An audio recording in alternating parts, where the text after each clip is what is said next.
example number 4, para sa mga compound curves naman. Another example ng compound curve. So, basahin natin yung question. Oops, ito. Okay. So, we have the long chord of a compound curve given na 200 meters. And the angle it makes with the tangents of the curve are 18 and 14 degrees. Respectively. The common tangent daw parallel doon sa long chord.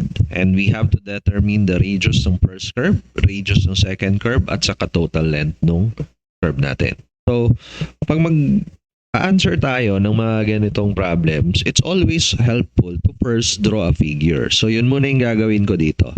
So, drawing ko yung figure. So, ayan. Gumawa ako ng dalawang curve na merong mga dalawang curve, no? Isang maliit, isang malaki. It's a compound curve. Then, in-indicate ko, ito yung long chord natin. So, sabi niya, yung long chord natin parallel doon sa common tangent. So, let me draw that common tangent. Yan. So, ngayon, drawing ko naman yung mga tangents doon sa curve natin. Ganyan. So, sabi niya, yung long chord natin makes an angle with the tangents na 18 degrees at saka 14 degrees. At dahil parallel yung long chord dun sa common tangent, itong mga included angle natin, no, this would also be 18 degrees at saka 14 degrees. It also follows na dahil common tangent nga to, 90 degrees yan, at parallel yung long chord dyan, so 90 degrees din to. So, kompletohin natin yung mga angle. This would be 18 degrees too, and this one would be 14 degrees rin. Okay, next. Natanong niya tayo, ano yung radius ng first curve? O paano natin malalaman yon? Gagamit tayo ng onting trigonometry para dito. So what we do is, what I'll do is, we do some kind of construction, no?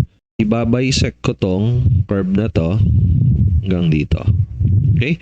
And I know na pag kinonect ko to, mahati sa dalawa yung angle, magiging tig 9 degrees yan. And why do I know that? Because yung yung tangent natin, no, yung tangent distance na to at ito, equal sila, t sub 1 parehas.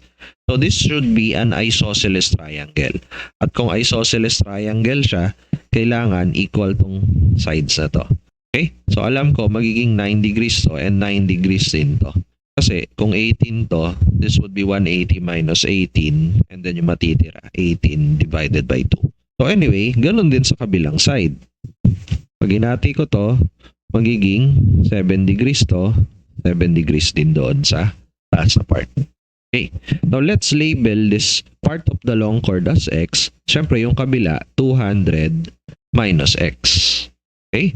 Now, isosolve ko muna yung x using yung tangent equation. Siyempre, if I label this one h, yung x tangent ng 9 degrees, equal yan doon sa h. Equal din yan doon sa 200 minus x tangent ng 7 degrees. Solving for x dito sa equation na to, I'll find out na 87.339 meters yung x. So, dahil may x na, from this triangle, which is a right triangle, makukuha ko yung R1. Diba? Ito yung R1. So, from sine nung angle, diba? Yung sine ng 18 degrees equal sa x over R sub 1. Or, R sub 1 would be x divided by sine ng 18 degrees. I-substitute natin yung value ng x, which is 87.339. Divide natin dyan sa sine ng 18 degrees. So, the radius of the first curve is 282.635 meters. Ito yung answer natin para doon sa unang question. 282.635. And similar process para doon sa radius ng second curve. Diba? Nakikita nyo na ba? So, R sub 2, this would be 200 minus x divided by yung sine ng 14 degrees. So, R sub 2 natin, this is 200 minus 87.339 divided by sine of 14 degrees. So, R sub 2 is 465.492 meters. So, again, R2 is 465.492 meters.